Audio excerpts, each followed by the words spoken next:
Russia's war on Ukraine is in the spotlight at high-level diplomatic talks here in Germany.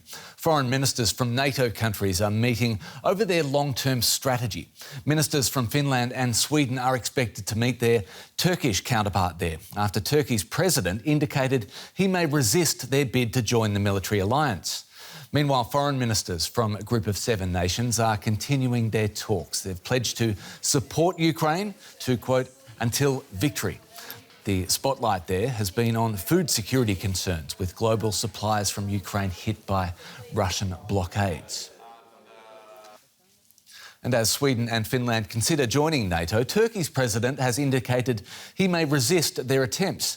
Turkey is a member of the military alliance and could veto any expansion plans.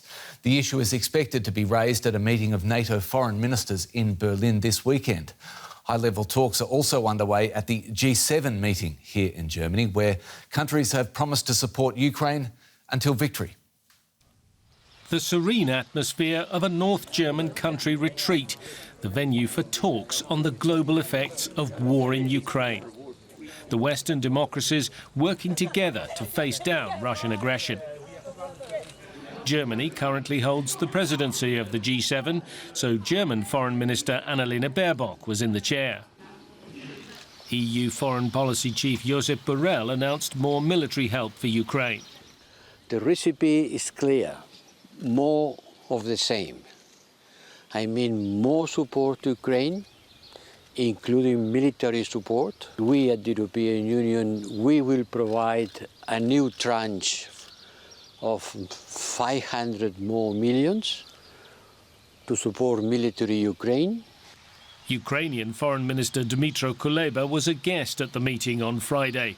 He came with clear demands for support. Today I asked G7 countries to adopt legislation and put in place all necessary procedures needed to seize Russian sovereign assets and give them to Ukraine. Give them to Ukraine for Ukraine to use this money to rebuild our country, to reconstruct our country after all the damage inflicted on us. Among the key issues facing the international community is the threat to food supplies. Much of the world's grain comes from Ukraine, but the Russian blockade means very little is leaving the country.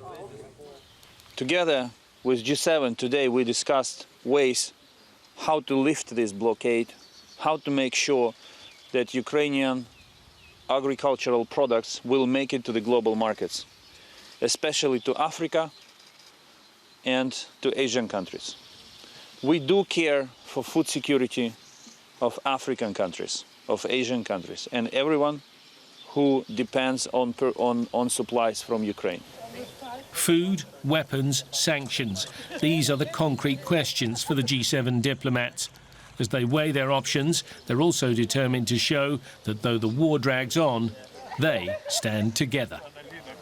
German Foreign Minister Annalena Baerbock, who is hosting the G7 meeting, said Russia was waging a, quote, food war on the world. Grain can no longer be shipped out of Ukraine. 25 million tons of grain are currently blocked at Ukrainian ports, above all Odessa. Grain is a staple food for millions across the world and is desperately needed, particularly in African and Middle Eastern countries. DW Chief International Editor Richard Walker is at the G7 meeting for us. Richard, the final press conference is not far off starting. Is there anything the G7 foreign ministers have found agreement on? Yeah, well, Anthony, there's certainly been a wide sense of agreement on the importance of supporting Ukraine. There's been an awful lot of talk of unity in that support for Ukraine and opposition to the Russian invasion. But to take the example that has been talked about a lot here, we just heard the German Foreign Minister Annalena Baerbock talking about it now, this issue of getting 25 million or so tons of grain out of Ukraine onto world markets to prevent a new hunger crisis that the World Food Programme is warning about. There's been a lot of talk about potential logistical alternatives, trying to get some of that grain out of Ukraine overland, whether to ports down either in Romania or potentially up in Poland or in the Baltic states. But so far there's been no real concrete plan emerging from the leaders here. Now, the G7 organisers always stress that the G7 is not really an operational organisation. It's something where you usually talk about the kind of big strategic picture. But still, there has been a sense of a lot of talk about this issue of grain, but we haven't really heard the solution yet to trying to get all of that grain out of Ukraine. And there's a ticking clock here because once the next harvest it starts to come up, getting that grain out of Ukraine will be essential. Otherwise, there won't be anywhere to put that harvest, and the old grain harvest from last winter will, of course, start going bad. So a potential major problem looming, but we haven't heard really the solution to crack it yet. Later today, the foreign ministers will meet with their NATO counterparts. Finland and Sweden, whose NATO membership is on the table, are also set to join the meeting. Has there been any pushback? Yeah, well, the G7 member states who are also members of NATO all heading down to Berlin for those talks later today. And certainly Finland and Sweden, this is going to be one of the main focuses. These two countries that as a result of Putin's war now say that they want to join NATO. There's been wide support across the NATO alliance for that. The German hosts here have been saying absolutely they're very welcome in NATO. Joe Biden talking to the leaders of both countries just yesterday, also signalling support. But it's Turkey that might be trying to throw a spanner in the works. Recep Tayyip Erdogan, the Turkish president, saying that he has a problem with these two countries joining, saying that he sees them as harbouring terrorists. Now, this took people by surprise here. There's a lot of kind of questions about whether Erdogan, who's very well known as a sort of transactional deal maker, maybe he wants something in return for supporting Finland and Sweden joining NATO. But you can certainly expect that the Turkish foreign minister taking part in those NATO talks in Berlin this weekend is going to get a lot of attention from his colleagues about why Turkey seems to be opposing this at this point.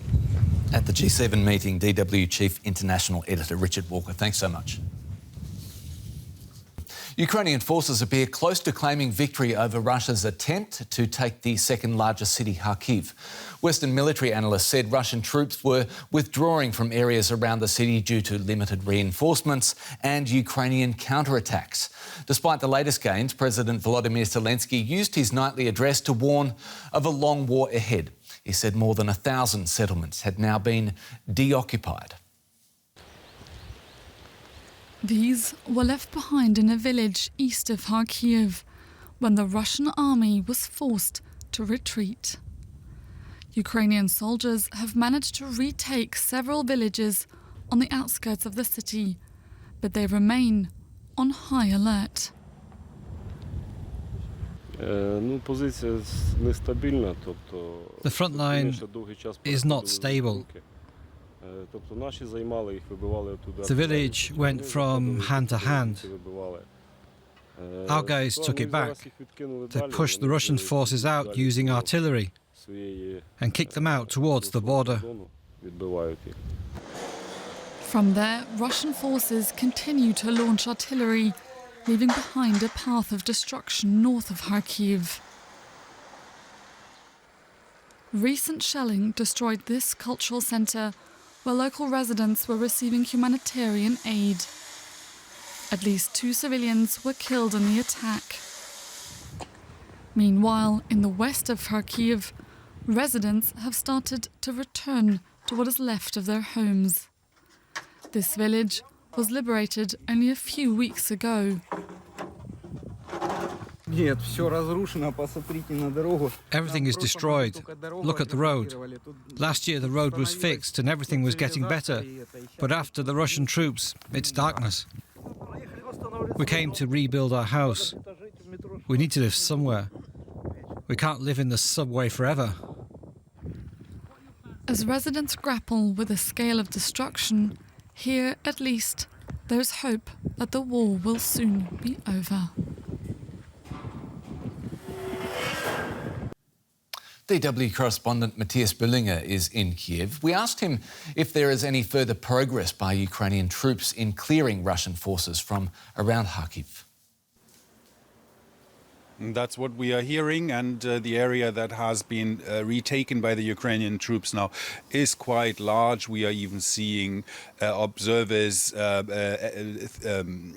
predicting that Russia will withdraw completely, as they have done in the areas around Kiev. The situation was very similar there. Russian troops standing in the north of the city and forming a half circle around the city until they were pushed back by a counteroffensive and then decided to leave. In Kharkiv, they have been staying longer. They have been trying to hold the territory, but as they are losing more and more territory, we might see the same scenario, that they completely withdraw from the area. We've heard the term stalemate used in some places. Are there any other places in the east where forces are making any type of significant progress on either side?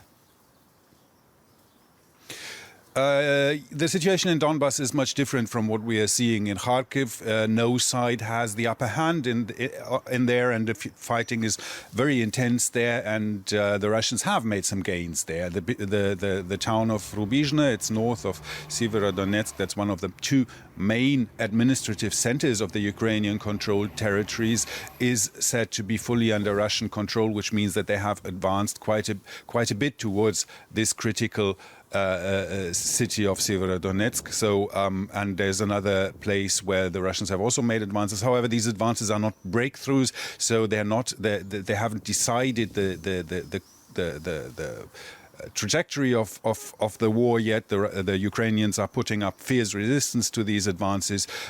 So stalemate is, of course, one term that we could use there. We hear often about how galvanised, how committed the Ukrainian people are to the defence of their country. Is news of progress in places like Kharkiv allowing some genuine optimism to grow in Ukraine? Good news are fueling optimism, that's not a secret, but I would say that this optimism and this resolve that the Ukrainians have shown was pretty much formed before the war on one hand, but also within the first days of the war, when Ukrainian forces showed that they could put up resistance to Russian advances, and when the Russian advances that were quite quick in the first few days met with fierce resistance, and they were stalled, and they were not able to encircle Kiev. The president stayed in the city, and this is, I think, where optimism had started to grow, and of course everything that now works in favor of the Ukrainian forces fuels that optimism. DW correspondent Matthias Böllinger in Kiev. Thank you. A Russian soldier has gone on trial in Kiev, accused of committing war crimes during the first weeks of the invasion of Ukraine. The 21-year-old is alleged to have shot an unarmed civilian in a car. It's the first trial of its kind, with Ukrainian prosecutors preparing cases against at least 40 other soldiers and investigating thousands more possible war crimes.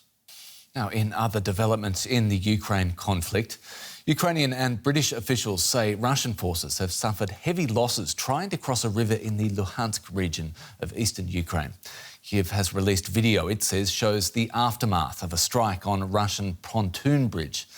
Britain's Defence Ministry says Russia lost what it described as significant armoured manoeuvre elements in the attack earlier this week.